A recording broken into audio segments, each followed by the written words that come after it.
Bandeko, bonjour. Nalamuki vraiment lelo na tongo pour na sabino que lobby dimanche na 20h. Toza na lisolo moko ya monene. Nalinga na sala émission te parce que nga monde nazali awa na kufeli leki na nga ya mobali.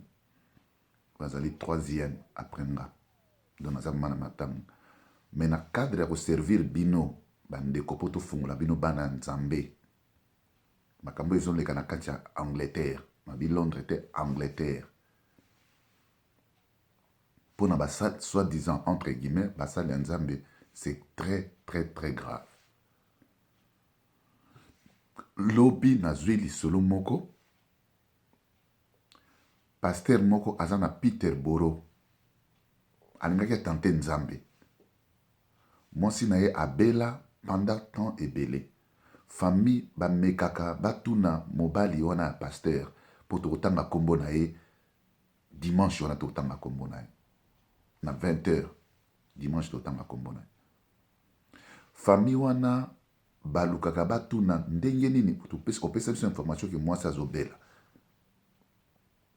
Mais il faut quand même tozala na contact na mwasi tomonaka ye akamata mwasi atia ye na kati ya ndako pour attenter chance que nzambe asala miracle. Après temps mwasi aye kokufa nazo briefa mwa moke po ezana otindela bino po bozala vraiment bo panza po dimanche toko décrire pasteur wana azaka na Peterborough. Mwasi aye kokufa.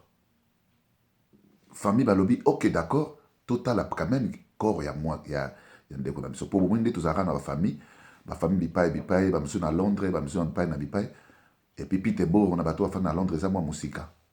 Ça dit bande kwa zeko zapena tango kende mingi te mais basali confiance na mobile na ye lokola asa soki archbishop soki ndeni kombo na ito kutanga ngo po biso totanga kombo na ba précision lobby dimanche to kutanga ngo et kozala ngana proverbe 30 et 30 pour ma solo yaki pa na famille commission et pa ya ngana proverbe par rapport à l'émission précédente autre to kosala ngo Michael Kakia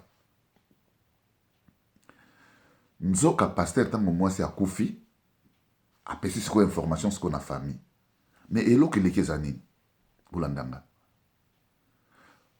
tango famille eyoki ke mwasi akufi famille va se déplacer pour baya kotala siko si réellement ke mwasi akufi donc ndeko na bango akufi batie siko badati oyo ke bakokunda mwasi. Effectivement famille siko pe bazwi responsabilité ke basombi robe na bango oyo bakoki kokamata po batia balatisa ndeko na bango ya mwasi. Boyoka siko place pasteur a changé donné. C'est-à-dire bino bandeko boye bosombi robe.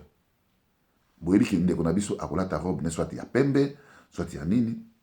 Nzoka pasteur azana robe, azana elamba mususu o bango balataka soutane eto bengaka soutane. Bango bakamati robe baye batiki. Bakeye bazozela sikoyo ezana ba jour moko ezaki faut bakina kotala corps. Mais pourquoi c'est pas sommeil déjà ba robe parce que pese pas pasteur akamati robe wana azwi yango akamati ko soutane ya rouge na épée toujours ba épée mbeli nzoka pasteur alatisi apesi bango alobi ke na système ya religion na bango pa batapon funèbre baza na droit ya kolata bilamba ya pembe te. Teni oyo eza exigé lokwa mwasi oyo nazalaki mwasi ya mosali ya nzambe teni oyo ye akokenda nango na lola eza yango wana donc alatisi ye sutani na épée na kati ya cercueil bakangi yango ayebisi batapon funèbre cercueil oyo bakoki kofungola yango lisusu na mokolo moko te.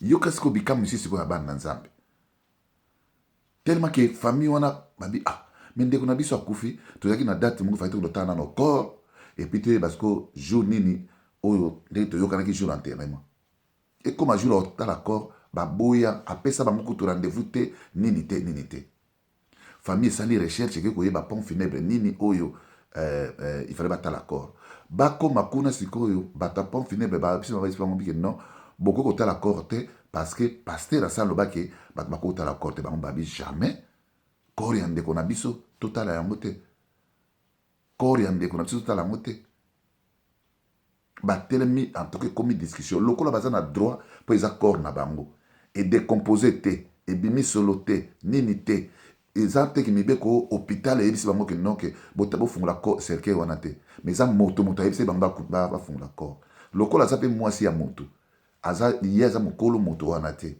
mpo soki obali mwasi okomi mokolo na ye te famille na ye ezalaka mpe bakolo na ye babi problème eza te tomoni ntina moko tokoboya kofungola corps eza te yoka bandeko baya kofungola cercueil robo bango basombaka ya pembe eza te bakuti ye mpenza na sutani na epe na likolo ya tolo na ye histoire à suivre lobi tokotanga nkombo ya paster wana mpe tokoyebisa bino bamisala mabe nini oyo eza na kati ya eglise wana à suivre panza yango lobi na 20h makambo ya basacrifice yango oyo ebandaki moko me makambo ya sacrifice yango oyo lobi na 20h avec proverbe 30 et 30 tokoyebisa bino kombo ya paster wana mpe église oyo bato bakosambela na yango mpo bango babombaki yango ke eyebana te mais il faut todévoiler secret tozwaki information na lobi toza na tala dossier monene eleki na kati église wana nzoka basacrifice esalemaka ebelebele na kati ya église wana